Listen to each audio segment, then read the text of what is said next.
Mississippi, a land where history runs deep and legends never die. Beneath its quiet fields and river towns lie stories whispered through generations of outlaws, hidden payrolls, pirate loot, and Civil War gold.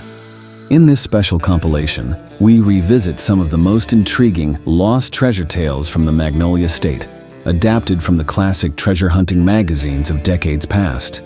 These are the lost treasures of Mississippi. The state of Mississippi has always been a crossroads of history. With the Gulf of Mexico to the south and the mighty Mississippi River cutting through its land, more people have passed over her soil than perhaps any other state in the Union. For over 4 centuries, Indians, Spanish explorers, French settlers, English colonists, and American pioneers have lived, fought, and died here. Each left their mark, and often their treasure, hidden away in the forests, rivers, and backcountry of Mississippi, treasures that still capture the imagination of modern-day treasure hunters. One such story leads us 20 miles east of the old Natchez Under the Hill settlement, to the farm of a man named Reber Dove, whose land bordered the Homachito forest. Local legend tells of a massive iron pot, 4 feet across and 4 feet deep, buried near his home. Inside, it was said, rested $100,000 in loot taken by either the Mason Gang or the notorious Harp Brothers, outlaws who roamed the region in the early 1800s. Back in those days, it was common for bandits to band together for protection, preying on travelers moving through Mississippi. Whatever they managed to steal and didn't squander was never deposited in banks. Instead, it was hidden in the ground. According to old records, one such cache was buried near an artesian spring on what would later become Dove's property. The use of an enormous pot may seem strange, but on southern plantations, these large kettles were common. They were used to cook down sugar cane into syrup and were easy to come by. Over the years, many determined diggers tried to uncover the treasure, but every attempt ended in failure. When Reber Dove himself purchased the farm in 1927, he moved his family into the house and vowed to find the outlaw gold. He even told his neighbors, "I'm going to find that money if I have to dig down to China." Convinced the spring was the most logical hiding place, Dove dug tirelessly until one day he actually uncovered the rim of the massive kettle. Victory seemed within reach, but his digging disturbed the wet ground, and to his horror, the kettle began sinking deeper and deeper into the mud. He dug frantically, trying to keep pace, but at last the iron pot disappeared completely from view. Defeated, Dove gave up the hunt. Even today, locals know the site as the Gold Hole. If you ask around near Natchez, you'll likely be pointed toward Dove's old farm, but anyone who hopes to try their luck will need permission before attempting a recovery. Interestingly, a United Press report from Natchez dated August 28, 1952, quotes Dove's mother, Mrs. A.E. Bond, who confirmed the story. She said, "I do not recall the details of the background that led to the belief that a pot of gold was buried here. I do know the site was located by my son. I was told this pot was one of 6 that was brought from an island where it had been hidden." The article also mentioned that the first clue came from old papers discovered in an attic in Meadville, the county seat of Franklin County. Another version of the tale claimed the gold was buried by a crewman of the famous pirate Jean Lafitte. Although Mississippi is not generally known for large deposits of precious metals, gold and silver have indeed been discovered within its borders. In 1857, reports were made to the state geologist describing small grains of gold, often mixed with copper, and nearly pure grains of silver found along the low bank of a creek. The report did not reveal the exact location, but it shows that treasure hunters searching Mississippi soil may indeed stumble across more than just outlaw loot.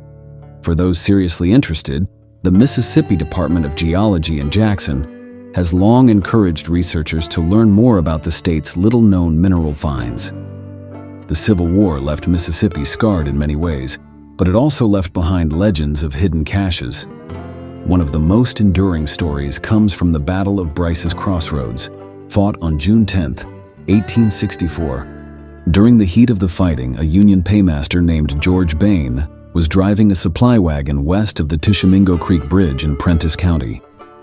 Fearing that the Confederate forces would overrun the wagon and seize its precious cargo, Bain acted quickly. He grabbed 2 saddlebags filled with gold and silver coins, slipped into the nearby woods, and with nothing more than his knife, dug a shallow hole. There he buried the bags before hurrying back to his wagon. The retreat that followed was brutal. Confederate cavalry pursued the Federal soldiers all the way back toward Memphis, and in one of the skirmishes, Bain was gravely wounded. He survived, but at a terrible cost, losing both an arm and a leg. He returned to his home in Rome, New York, where he spent years in recovery. But the memory of his hidden treasure never left him. In May of 1871, a crippled man arrived at Fred Cole's general store near Bryce's Crossroads. He purchased supplies, then camped near the Tishomingo Creek Bridge. Locals watched as he hobbled about the woods searching. After a week, he came back to the store and revealed his identity. "My name is George Bain," he told Cole. He explained how he had buried the 2 saddlebags of coins under a peculiar tree, one with 3 curved places in its trunk, about 175 feet due west of the old bridge. But time had changed the land, and the forest no longer looked the same. Bain admitted he could not find the money. With that, he said goodbye and disappeared from the area. Cole himself tried to locate the cache, but his efforts came to nothing. Today, a new bridge stands where the old one once crossed Tishomingo Creek, about 200 yards south of Bryce's Crossroads. No record exists of anyone ever recovering Bain's saddlebags of gold and silver. Another Mississippi treasure tale unfolded decades later in the prosperous Whitfield household near Corinth. The Whitfields were among the wealthiest families in northern Mississippi, their fortune built in part on the slave trade. Minnie Whitfield, the matriarch, oversaw the family's money. She always kept gold and silver on hand to finance the sprawling plantation. A small amount stayed inside the house, but most of it she buried somewhere on the property for safekeeping. On the morning of August 6, 1902, her husband left for Corinth to purchase supplies, leaving Minnie alone while the farmhands worked the fields. That was when a young man named Buck Tatum forced his way into the house. "I know you keep a heap of money around here, and I want to know where it is," he demanded. Minnie refused. Enraged, Tatum tortured her with a hot poker, but she would not break. At last, he slit her throat and fled. He was soon caught, confessed to the crime, and was hanged in September of that same year. But the money Minnie had hidden remained lost, her secret carried to the grave. Not all of Mississippi's treasure legends rest on land. Some lie beneath the waters of the Mississippi River itself. On September 13, 1850, the sternwheeler Drennan White left New Orleans bound upriver with a valuable consignment of goods. Among its cargo was $100,000 in gold coins, locked in the captain's safe. The voyage was uneventful until the vessel reached a spot just a few miles north of Natchez. There, disaster struck. The Drennan White either ran aground or struck an unknown obstacle and sank into the river's depths. 3 decades later, in 1881, a man named Ansel Fortune claimed to have found the sunken treasure. After years of digging into the wreck, he uncovered the very chest that held the gold. But the prize was more than he could carry alone. Fortune left to fetch help, only to fall on the way and break his leg. By the time he recovered, the cavity he had dug into the wreck had collapsed, filling with mud and river debris. Fortune later told his family about the chest but never revealed the exact location. In failing health, he one day walked back to the site and, in a final act of despair, or perhaps madness, threw himself into the Mississippi and drowned. His family eventually sold the property and left the region. The site of his farm lay about 15 miles south of Natchez, just west of what is now Highway 61. Old courthouse records and the Natchez City Library may still hold the clues to where Fortune once dug, and perhaps where the Drennan White's gold still lies beneath the river's mud. Not all of Mississippi's treasures came from war or riverboats. Some were the work of organized outlaw gangs, none more infamous than that of James Copeland. Born near Pascagoula on January 18, 1823, Copeland began his criminal career early, stealing hogs as a boy. By 1845, he commanded a gang of over 50 men. They were a lawless mix of horse thieves, counterfeiters, and river pirates who spread fear and destruction from Mobile across Mississippi, Florida, Texas, and as far north as Cincinnati and St. Louis. To stay ahead of the law, the Copeland gang developed its own code and system of communication. During their reign, the gang made a number of hidden caches in southern Mississippi. Some of the most frequently mentioned sites include a section corner between Octebie and Sawashee Creeks, near the old settlement of Arundel Springs, south of Meridian, a brass cannon filled with gold coins reportedly buried near Black Creek by Brooklyn, in Forest County, an earthen jar of gold hidden in a ravine near Purvis in Lamar County, a cache of gold along Wolf River in Harrison County said to be marked on a map, treasure near White Harbor between Pass Christian and Long Beach, and also near the old Edgewater Hotel site between Gulfport and Biloxi, gold coins buried in a glass container along Red Creek near Perkinston in Stone County, a copper vessel of loot near the East Pearl River, southwest of Picayune in Pearl River County. The choice of burial sites was deliberate. Copeland's men were mostly illiterate, but section landlines from government surveys were clearly marked and easy to find. Eventually, Copeland's crimes caught up with him. He was arrested for the murder of a man named James A. Harvey, tried in Perry County, and sentenced to hang. On October 20th, 1857, James Copeland was executed. Before his death, he confessed to a long list of crimes and even revealed one of his hidden hoards. The gold is buried in the western section of Hancock County, near Pearl River, he admitted. Skeptics might dismiss such stories, but history has proven otherwise. At least 3 caches tied to Copeland's gang have been recovered. In 1867, a sharecropper unearthed a crock of coins near Meridian. In 1884, a farmer named King plowed up another pot of coins in the same area. And in 1964, timber cutters stumbled upon a clay pot of gold coins in Red Creek, near Jackson. These finds suggest the other caches may also be real, waiting for a modern treasure hunter with patience and the right equipment. Considering the kind of shipments railroads carried in those days, the value of Copeland's buried gold could be considerable. Treasure tales in Mississippi didn't end with the Copeland gang. In fact, some continued well into the 20th century. On April 29, 1909, 3 armed men boarded a train at Taylor, Mississippi. Their target, a shipment of gold. Once the train was a few miles out of town, they forced the engineer to stop. "We want the strong box," they told him. After taking it, they carried the heavy chest to a bridge a few miles north of Water Valley and buried it on the south side of the road, about 70 yards west of the bridge. The plan was to lay low in Arkansas until the heat died down, but word of the robbery spread quickly, and a posse soon caught up with them. In the ensuing gunfight, 2 bandits, Charlie Bowman and Robert Tyson, were killed. The third, James Cartwright, was captured and sentenced to 20 years in prison. Cartwright kept silent about the treasure during his time behind bars, but 12 years into his sentence, suffering from tuberculosis and facing death, he summoned his brother Robert. The dying outlaw confessed, "We buried the box under some rocks and dirt, about 70 yards west of the old railroad bridge." Robert Cartwright searched for weeks, but changes in the land, forest fires, shifting terrain, made the task impossible. The strongbox was never recovered. To this day, treasure seekers still speculate about the cache lying in the woods north of Water Valley, waiting for someone with persistence to uncover it. Another legend comes from a small village that no longer exists, Bay Springs, which flourished between 1879 and 1890. Located on Max Creek, about 5 miles west of Dennis, Bay Springs was once a bustling little settlement. It had 2 general stores, a cotton gin, a corn mill, a hotel, and the usual row of saloons that sprang up in every Mississippi town. Among its citizens, none was more prosperous than James B. Nelson. He owned one of the general stores, the hotel, the gin, and a large amount of land, making him one of the most influential men in the community. In March of 1883, James B. Nelson of Bay Springs died, likely from fever.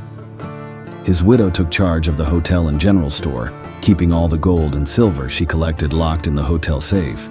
The nearest large bank was in Corinth, many miles away, so the fortune remained close at hand. The Nelsons had only one child, a son named Charles. He had adored his father, but after James's death, Charles grew moody and unstable until he slipped completely into madness. One morning, as his mother and a clerk opened the store, Charles stormed in waving a pistol. His eyes wild, he shouted, "Give me all of Father's money or I'll shoot you both." Realizing the reason was useless, Mrs. Nelson opened the safe. Charles ordered her to place the coins into a 2-gallon bucket, then demanded a shovel. "I'm going to bury this money," he warned, "and I'll kill anyone who follows me." His mother and the clerk watched as Charles carried the bucket to Max Creek and disappeared downstream. He returned half an hour later without the bucket, his shovel smeared with mud, his manner suddenly calm. But when asked where he had buried the treasure, Charles could remember nothing. Soon after, he was committed to the asylum in Jackson, where he died a few months later. Mrs. Nelson searched in vain, even hiring others, but the creek bottoms were covered in brush, and the burial site, hidden beneath rocks and leaves, was never found. According to family tradition, the 2-gallon bucket still lies buried somewhere near the old store site along Max Creek, 5 miles west of Dennis. Stories like this aren't unique to Mississippi. Across the United States, gangster caches and outlaw treasures have been hidden away, often well documented in police files and newspapers. Many were concealed not centuries ago, but within living memory. One such case is tied to Raymond Hamilton, a Depression-era outlaw who once rode with Clyde Barrow and Bonnie Parker. In 1932, Hamilton was captured after a string of robberies and sentenced to 263 years in prison. But his story didn't end there. He escaped, killed a guard, and launched his own spree. In April 1934, Hamilton and an accomplice robbed the First National Bank in Louisville, Texas, but were caught hours later. Even then, he slipped custody again, breaking out in July of that same year. In February 1935, he and his brother raided a National Guard armory in Beaumont, stealing machine guns and thousands of rounds of ammunition. Soon after, Hamilton turned up in Mississippi. Alongside another bandit, he robbed the Bank of Blountville in Prentiss, escaping with $1,000 to $100. The pair fled to a hideout in the nearby hills, where they are believed to have cached not only that money, but loot from earlier holdups. A posse nearly caught them north of Prentiss, but Hamilton escaped once again. His luck finally ran out weeks later when he was arrested in Texas, disguised as a tramp. Convicted and sentenced to death for murder, he was executed on May 10, 1935. To this day, the hidden loot from his Mississippi hideout has never been recovered. Another tale comes from Marshall County. In April of 1897, Mrs. Molly Burton was crossing Coldwater Creek in Mount Pleasant when her horse panicked. The cart overturned, and she drowned. Molly had long been known for her unusual obsession, collecting silver coins. Every week she buried part of her wealth on her plantation, telling her brother Hugh Burton more than once that she had several $1,000s in silver hidden near her home. When she died, the location of her caches died with her. Somewhere around the ruins of the old Burton place, across the road from the Mount, Pleasant High School, lie multiple hoards of silver coins. Collector's items even when they were first buried more than 80 years ago. From outlaw gangs like Copeland's to Civil War paymasters, from steamboats to bank robbers, from plantation matriarchs to Depression-era gunmen, the state of Mississippi is laced with stories of treasure lost and waiting. Some caches have been unearthed, proving the legends are not just fantasy, but many more remain hidden. Kettles of gold, saddlebags of silver, buckets of coins, and strong boxes of outlaw loot. Perhaps the next determined treasure hunter, armed with research, persistence, and a metal detector, will be the one to uncover these forgotten fortunes beneath Mississippi's soil and waters. Have you ever heard of Joseph Thompson Hair? Oh, how his name would have echoed through the old Natchez Trace in the early 1800s. Hair, much like his fellow highwaymen, concealed his ill-gotten gains, ensuring their accessibility when the time was right. Around Fayette, Mississippi, It is believed that the Hair gang hid a staggering sum of $70,000 in gold and silver coins, a treasure that remains unrecovered to this day. But there is more to this tale of plunder and mystery, for it is suspected that Hair buried additional spoils, as the gang's riches surpassed what a mounted horseman could bear. A perplexing enigma, Hair left an indelible mark on those who crossed his path. Though a merciless bandit, he fervently preached the virtues of a conservative existence, as if driven by an evangelical fervor. Curiously, Hair held an aversion to the rugged outdoors, preferring instead the allure of city life and elegant attire. Yet, it was his lawlessness along the trace that filled his coffers, even as inner turmoil brewed within him, casting a shadow of melancholy upon his soul. Born on a humble farm in Chester County, Pennsylvania, Joseph Hair harbored an undeniable disdain for toil and labor, prompting him to flee to the bustling streets of Philadelphia at the first sign of prosperity. In the midst of the city's teeming crowds and the exhilaration of relying on his wit, Hair found solace and purpose. It didn't take long for Joseph Thompson Hair to bid farewell to the mundane life on the farm and venture forth to the bustling streets of New York. There he spent 2 years as an apprentice in a tailor's workshop. It was during this time that he developed a keen eye for exquisite clothing, though he much preferred donning them rather than stitching them together. However, the tailor's trade failed to satisfy his thirst for adventure. One fateful day, Hair found himself at the harbor, where he impulsively enlisted aboard a ship, eager to explore the vast wonders of the world. When the vessel finally docked in the vibrant city of New Orleans a month later, young Hair felt an inexplicable pull towards this mesmerizing place.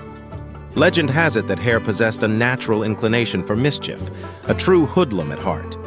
His sharp gaze quickly discerned the carelessness of the flatboatmen and planters who journeyed down the mighty Mississippi, their pockets brimming with the riches earned from their bountiful harvests.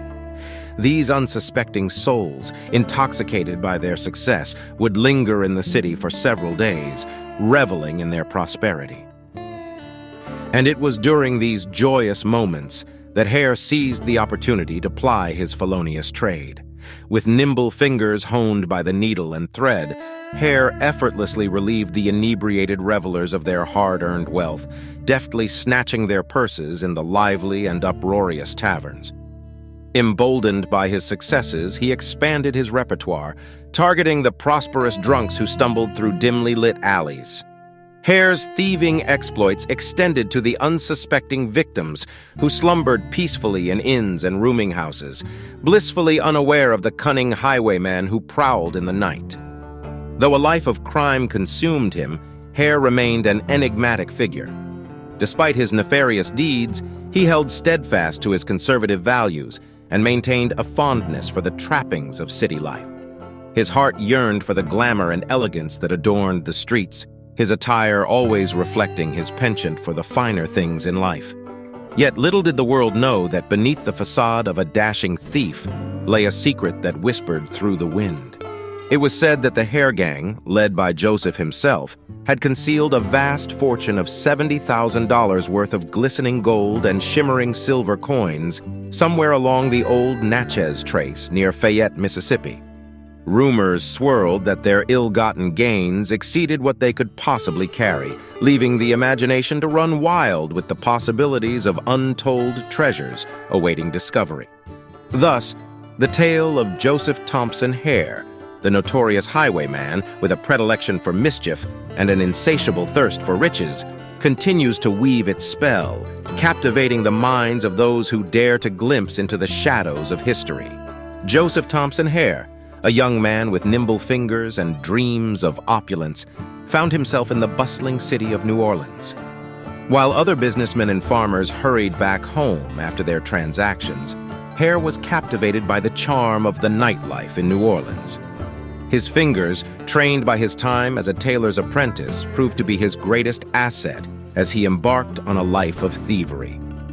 With his newfound knowledge of the Natchez Trace, the northern route home for prosperous individuals, Hair gathered 3 fellow scoundrels and armed them for a reign of robbery and terror along the trace.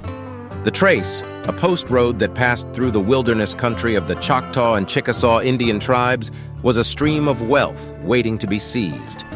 As the outlaws targeted flatboats that could not return up the Mississippi due to their bulk, Hare's nimble fingers danced across pockets and saddlebags, relieving careless flatboatmen and planters of their newfound riches. Together with infamous gangs like the Harps, Mason, and Merle, Hare and his gang marked the early 19th century as the outlaw years, until their eventual demise in 1835, leaving behind rumors of a hidden fortune that still lingered in the air.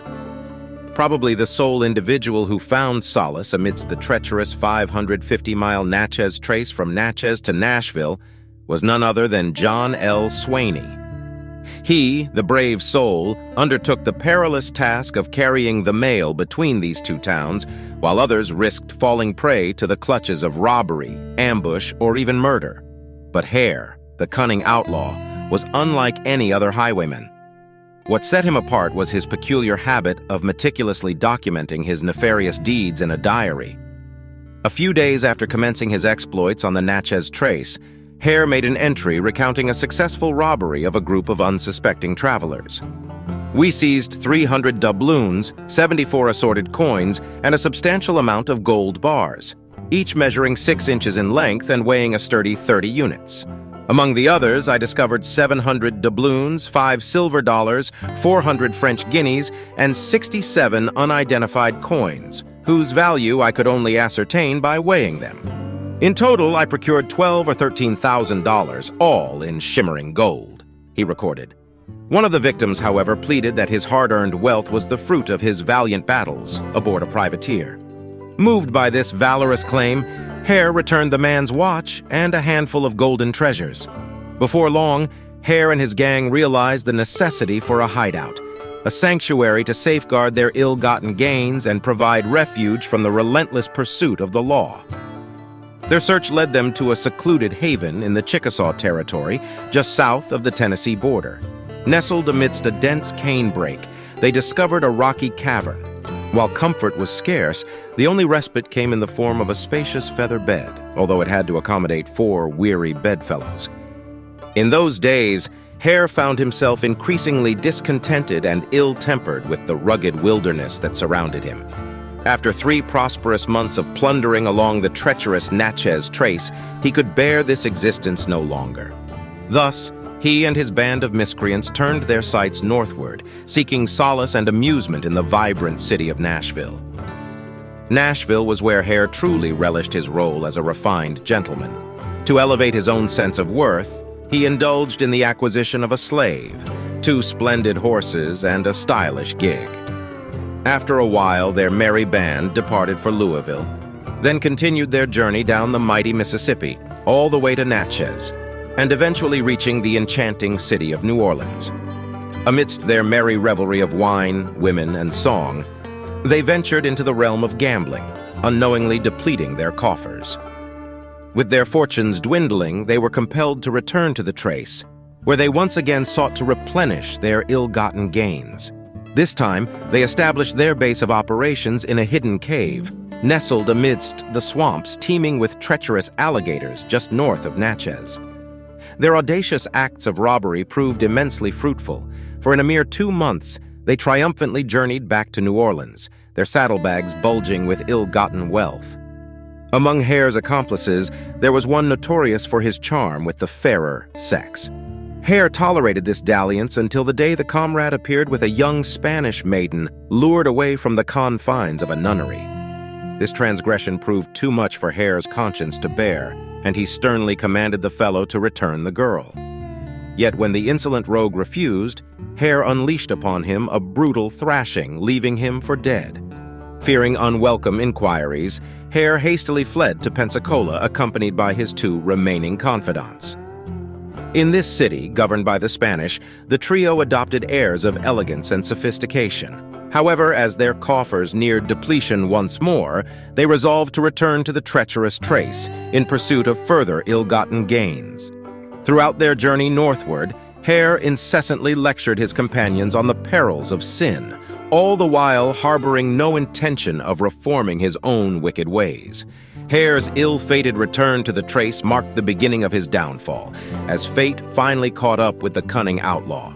It was a drover who fell victim to his robbery, an act that led Hare straight into the cold, unforgiving embrace of a jail cell. For 5 long years, he languished behind bars, his only solace being the pages of the Bible and the ink-stained confessions he poured into his diary.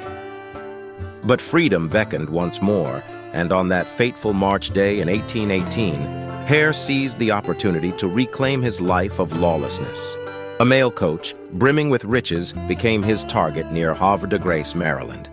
With a swift hand and a heart pounding with adrenaline, he made off with a staggering sum of $16,900. Little did he know that his face had been etched into the memory of a passenger, a witness to his audacious heist.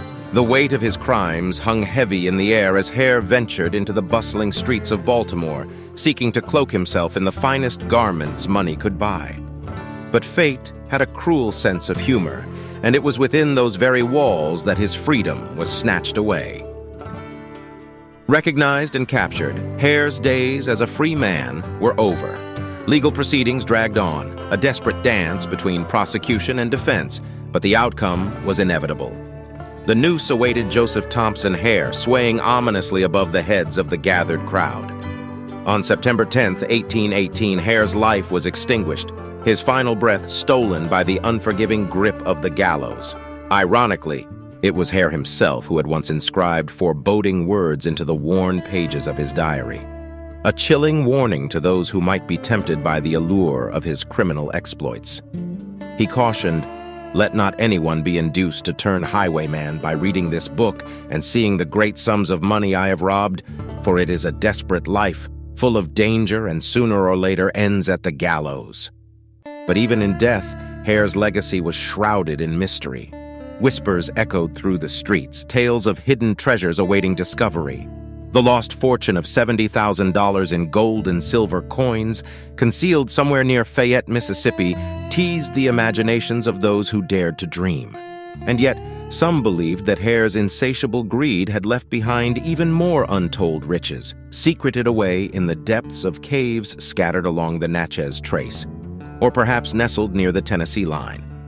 As the years passed, the legend of Hare's hidden treasures grew, captivating the hearts of treasure hunters and adventurers alike. The allure of untold wealth spurred many to embark on perilous quests, hoping to unravel the enigma left behind by the notorious outlaw. And so, the question lingered in the air, a challenge to the intrepid souls who sought to solve the riddle. Would some fortunate soul one day uncover the secrets and lay claim to the long-lost spoils of Hare's life of infamy? To seek out what others have lost and to uncover it is an experience that fills the heart with joy. Regardless of the material worth, the sight of something once lost or unrecognizable is beyond measure. And so it is with my pursuit of Antioch. Tales of hidden treasures and riches echo through the Mississippi, but none have consumed me as much as my quest for a forgotten settlement in the northeastern part of the state. Antioch, they say, thrived until a few years after the Civil War, only to be pillaged by Union soldiers in its final days. The few maps that hint at its existence provide no precise location. The memories of Antioch's early inhabitants have faded with time. Yet, whispers of its existence linger among those who still walk this earth. My journey began in Jumpertown, Mississippi, 8 miles west of Boonville in Prentiss County. I questioned the locals, but they had little to offer. County records in Boonville yielded no solid leads. Just as despair started to take hold, a glimmer of hope emerged. It was springtime when, after attending services at Antioch Baptist Church, No. 2, I conversed with friends and kin in the parking lot. They revealed that the very ground beneath me was once part of the old county line stage road. It stretched along the southern edge of the church cemetery and vanished into the woods, washed away by rain, now a forgotten cowpath. In the tradition of Louis L'Amour, my search continued, fueled by this newfound clue. It was whispered to me, amidst the whispers of forgotten tales, that I venture along the remnants of that road, a mere echo of its former glory. They said somewhere along its weary path it had once proudly served as the main street of Antioch, a town lost to the annals of time. Whispers also spoke of another small community, a humble settlement that once dwelled along that very road.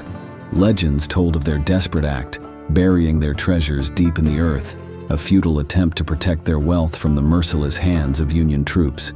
It was said to have occurred in the wake of the Battle of Corinth, back in that fateful October of 1862. Countless souls had sought to unearth that hidden fortune, to solve the riddle of the lost community.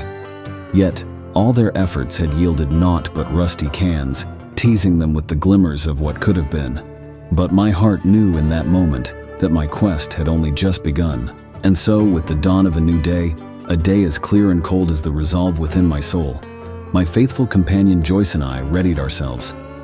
Unpacking our trusty detectors and other gear, we embarked upon the county line road, a road weathered by time's cruel hand. As we ventured forth, passing the cemetery's silent guardians, the road transformed. No longer a mere shadow of its former self, it morphed into a rugged and uneven wagon trail. Each bump and jolt beneath our wheels spoke of the forgotten tales that lay ahead.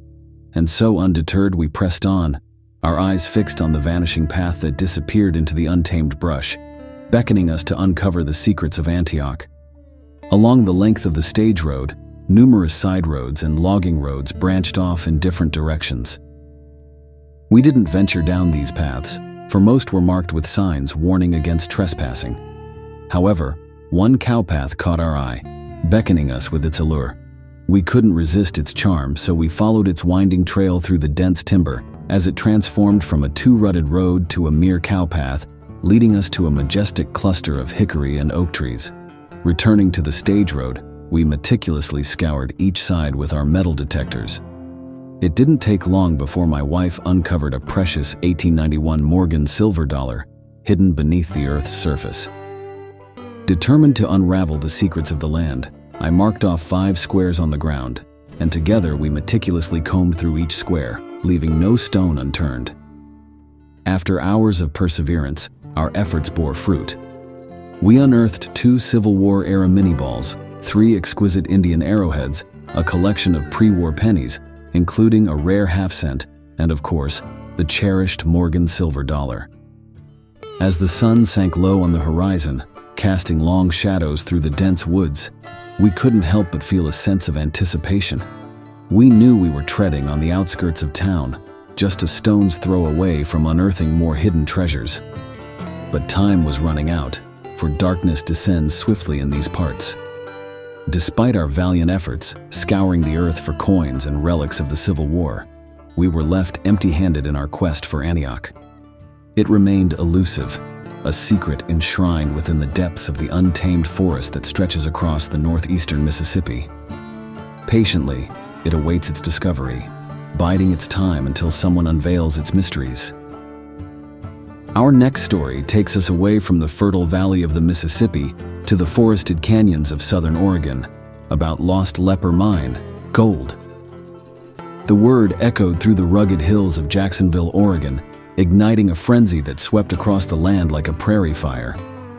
Men, driven by the promise of fortune, descended upon the town in droves. Some sought to unearth the golden treasures hidden beneath the earth, while others sought to profit from the sweat and toil of those who labored in the shadows. In the blink of an eye, shacks and tent houses sprouted like wildflowers, as if the very ground itself conspired to accommodate the influx of dreamers and schemers. But amidst the fevered rush, a grim discovery cast a dark shadow over the burgeoning town. The doctor, a respected figure among the community, stumbled upon a newcomer afflicted with the dreaded affliction of leprosy. Panic seized the hearts of the town fathers, and in a desperate huddle with the deputy sheriff and a trusted official, they swiftly devised a plan. The stricken man would be swiftly exiled from the town's embrace, banished to an isolated canyon where the water ran scarce, ensuring that no true gold mining could take place. Though the disease had not yet rendered the unfortunate soul completely incapacitated, they would supply him with meager rations at regular intervals, along with a meager collection of tools, a gold pan, a pick, and a shovel, a cruel reminder of the life he had been forced to abandon. And so, the man was cast into the canyon, the weight of solitude and disease pressing upon his weary soul. As the sun set on the bustling town of Jacksonville, the fading echoes of hope mingled with the whispers of forgotten dreams. Lost in the vast expanse of the Oregon wilderness, weeks turned into months, and the burden of the leper's isolation weighed heavily on his soul. Yet, amidst the desolation, an unlikely bond formed between the afflicted man and one of the three men who knew his fate. This man, the deputy sheriff, would brave the scorching sun and treacherous terrain to deliver much-needed supplies to the leper's forlorn abode. On one fateful day, as the deputy lowered the provisions down the deep chasm, time seemed to stand still. The leper, weakened by his ailment, struggled to unload the bucket, prolonging the deputy's anxious wait. Finally, a feeble tug on the rope signaled the leper's readiness. With great exertion, the deputy hoisted the bucket to safety. To his astonishment, nestled amidst the supplies lay a fortune in gleaming placer gold. Nuggets, like uncooked beans, spilled from the vessel, casting a golden glow upon the desolate canyon. A hastily scribbled note expressed the leper's gratitude for the kindness bestowed upon him. Alas, the leper's life was short-lived, his secret buried alongside him in the canyon that held his treasure. In the years that followed, many a seeker ventured into the depths driven by the allure of unimaginable wealth. Some speculated that the leper had stumbled upon an ancient riverbed high above the canyon floor. Yet, the exact location of this hidden fortune remained elusive, a tantalizing enigma awaiting its destined discoverer. Somewhere, in the isolated canyons near Jacksonville, Oregon, the untold wealth of the leper patiently awaits the touch of fortune's hand. Most treasure stories celebrate the western states and their historic trails, places where gold and silver have spilled in abundance over the years. But far to the east lies another route of lost wealth, just as thrilling: the mighty Mississippi River. This tale centers on that legendary waterway of gunboats, steamboats, paddle wheelers, and riverboat gamblers, and on one treasure in particular, $100,000 in English gold coins that sank with the ill-fated sternwheeler Drennan White. The treasure was nearly recovered once, but at the last moment, the river claimed it again. To this day, it is said to rest in the wreckage of the luckless vessel. On September 13, 1850, the Drennan White left New Orleans, bound upriver with merchandise for northern cities. Her most valuable cargo was the $100,000 in gold coins locked in the captain's safe. The journey was uneventful until the vessel reached a point a few miles above Natchez. There, she either struck a submerged object or ran aground, and quickly sank. When word of the disaster reached the owners, they dispatched a salvage boat, the Evermond, to the site. Unfortunately, the Evermond was not seaworthy, and before long, she too went down. For nearly a year, no further salvage efforts were made. Then, in August 1851, a more determined attempt began. The Ellen Adams, a proper salvage vessel equipped for the task, arrived with a skilled crew. They searched tirelessly, dragging long cables fitted with special grappling hooks for 10 miles in either direction of the wreck site. But the timing could not have been worse. The previous year's high water had shifted the sandbars, likely burying the Drennan White under deep layers of mud and silt. By late October, disaster struck again. The Ellen Adams hit an unknown object, caught fire, and was lost. One final salvage attempt in 1852 ended in failure, and the project was abandoned as hopeless. Still, the story lingered in local memory. Newspapers occasionally reported treasure hunts for the gold, and fishermen sometimes claimed to have located the wreck, but none ever produced proof. The captain of the final salvage attempt had a young son named Ansel. As a boy, he often sailed with his father and heard vivid tales of the sunken Drennan White and her lost fortune. Though Ansel later worked on the Ohio River, the fading romance of steamboats eventually lost its hold on him. He married, started a large family, and purchased a small farm near the hamlet of Jeffress, land that bordered the Mississippi close to where the Drennan White had gone down. Life for Ansel was hard. Feeding his growing family was a constant struggle, and he often dreamed of a stroke of luck that might change his fortunes. In the spring of 1870, luck seemed within reach. While digging a well for his cattle just 50 feet from the river, he struck something metallic at a depth of 8 feet. Further digging revealed what appeared to be the smoke-blackened remains of a wooden chest. Excited but cautious, Ansel covered the hole and returned home to think. Secrecy was essential. He could not risk others learning of his discovery. But when he returned to the site, the river had risen. The spot was submerged and the shifting current had erased all signs of his find. Ansel never saw that promising hole again. The river had reclaimed its secret treasure, just as it had done 20 years earlier. Digging down 15 feet, Ansel Fortune finally struck the upper deck of the buried boat. With unwavering determination, he chipped away at the monumental task before him. Water seeped constantly into the hole, and he had no one to help haul away the tons of mud he unearthed. Yet, he pressed on, driven by hope. For 3 long years, Ansel labored, without even knowing for certain that the wreck he was uncovering was the Drennan White. At last, his persistence was rewarded. Alongside the rotting timbers of the boat's deckhouse, he uncovered a bronze nameplate. It was the Drennan White. His years of toil had not been in vain. He had found the treasure ship. With renewed energy, Ansel began tunneling into the wreck. Each step was dangerous. At any moment, the unstable walls of mud could collapse and bury him alive. Ignoring the risk, he carved tunnel after tunnel through the silt-choked interior. One morning, he broke through into a cabin, but it was no captain's quarters, just a solid mass of mud that took 3.5 months to clear, revealing nothing of value. For another 3 years, Ansel kept digging. Twice, the excavation filled entirely with water, forcing him to bail it out by hand with a bucket. The pit caved in again and again, but somehow he escaped serious injury each time. He refused to surrender. Finally, in the winter of 1881, old, worn, and stiff with arthritis from years of damp labor, Ansel struck his prize.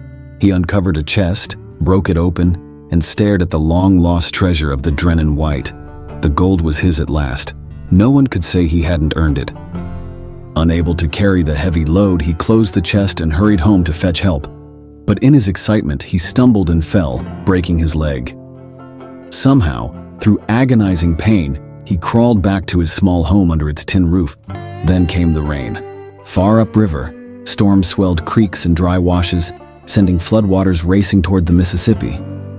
The river rose until it was more than 2 miles wide in places. By the time Ansel could hobble back to his dig site, the rains had stopped, but it was too late. 6 feet of swift, muddy water covered the place where he had labored for so many years. The treasure lay once more beneath the river's grasp. It was too much for the old man to bear. With a wild yell, he stumbled to the crumbling bank, screamed into the wind, and hurled himself into the raging current. He was never seen again. Ansel had spoken little to his family about his quest. They had always thought him a little mad for spending so many years digging in the willows. After his death, they wanted nothing to do with the Drennan White or its legend. They sold the farm and moved downriver. And so the gold is still there, somewhere beneath the river's surface or buried under many feet of silt and mud, waiting for the day the Mississippi decides to give it up. Ansel Fortune's farm once stood about 15 miles south of Natchez, just west of the present-day Highway 61. Court records and archives at the Natchez City Library may hold further details. Always remember, what the river buries it may one day uncover. And if fortune smiles, someone may yet find that chest of English gold coins, untouched for more than a century. Near the banks of Catahoula Creek in Mississippi, close to a home that still stands, lie 3 barrels filled with gold, hidden loot from the infamous Copeland gang. For over 125 years, treasure hunters have searched in vain for this buried fortune, believed to be located near the town of Pearlington, just a few miles from the storied Gold Coast along the Gulf of Mexico. The tale of these hidden barrels is steeped in mystery and complexity. While many elderly locals have confirmed the existence of the treasure through stories passed down from their parents, who were familiar with the Copeland gang, The exact location remains uncertain. Some believe the gold may actually lie farther north, in the vicinity of Old Gainesville. If true, the cache could now be buried within the boundaries of the NASA complex, making the site completely inaccessible to modern-day seekers. The story begins in the 1840s, during a time when banks were scarce in southern Mississippi. It was then that James Copeland began a notorious criminal career that spanned more than 15 years. He started by stealing cattle and hogs from his neighbors and escalated to arson, once burning down a courthouse in Alabama to destroy incriminating evidence. The Copeland gang's reign of terror stretched across multiple states: Alabama, Mississippi, Louisiana, Texas, and as far north as Kentucky and Ohio. Their crimes included robbery, murder, and the torching of homes they had plundered. Their wide-ranging operations helped them stay ahead of the law, and their tactics changed constantly to avoid detection. Despite their chaotic methods, the gang always returned to Gainesville, where one of their own, Charles McGrath, provided the perfect cover. McGrath, trained for the ministry, adopted the persona of Preacher McGrath and claimed to have just returned from revival meetings up north. His commanding presence and religious facade kept suspicion at bay for years, until one careless remark by a gang member exposed their activities. One night, a rival gang launched a surprise attack, shooting up the Copeland camp and nearly killing McGrath. The survivors fled into the woods, later regrouped, and continued their spree of violence and looting. McGrath went into hiding for a while but eventually returned to Gainesville, resuming his preaching and again sheltering the gang. At the peak of their success, Copeland and two associates had collected a considerable sum of money, which they initially left for safekeeping in New Orleans. Later, Copeland returned and exchanged the money for gold. He purchased 5 barrels of whiskey, emptied them, and carefully packed the gold into long, slender canvas bags. These bags were slipped through small openings in the barrels, which were then tightly sealed. Copeland arranged for the barrels to be transported by boat and traveled with them himself to ensure their protection. In 1845, shortly after a wave of criminal activity, the Copeland gang, then based in Mobile, Alabama, scattered to avoid capture. James Copeland and 2 of his closest associates fled to the banks of Catahoula Creek near Picayune, Mississippi. There, Copeland loaded 3 barrels of gold onto a wagon, cleverly concealing them beneath household goods to avoid suspicion. And no one knows what happened to the other 2 barrels. Once they reached a secluded spot along the creek, each of the 3 men drew a map marking the secret location of the buried treasure. They then went into hiding. Not long after, trouble struck. One gang member had swindled a man named James A. Harvey in a land deal. In retaliation, Harvey killed the man. Fearing retribution, Harvey went into hiding. But word of the incident soon reached Copeland and the remaining gang member, a man named Poole. The 2 set out to find Harvey. When they finally caught up with him, a violent series of running gunfights erupted. Poole was killed on the spot, and Harvey succumbed to his injuries 9 days later. During the chaos, Copeland was captured. Though indicted by a grand jury, Copeland was initially released on bond. He was soon arrested again in Alabama for unrelated crimes and sentenced to 4 years in prison. When he completed his sentence, Mississippi authorities were waiting at the prison gates. They took him into custody and transported him to the town of Old Augusta in Perry County, Mississippi. On October 30th, 1857, James Copeland was hanged for the murder of James A. Harvey. A large crowd gathered to witness the execution. Before his death, Copeland dictated a full confession to Dr. J.R.S. Pitts, the sheriff of Perry County. In it, he detailed numerous crimes and even revealed the locations of several, but he refused to disclose the whereabouts of the gold-filled barrels. As soon as the noose tightened around his neck, the hunt for the hidden treasure began. Despite more than a century of searching, the barrels have never been found. Copeland's confession held many tantalizing clues, but none have led to the gold. And so more than 125 years later, the search for Copeland's legendary barrels of gold continues. Thanks for watching. If you'd like to read the original article or purchase the magazine from which it was taken, please check out our website, truetalesofburiedtreasure.com.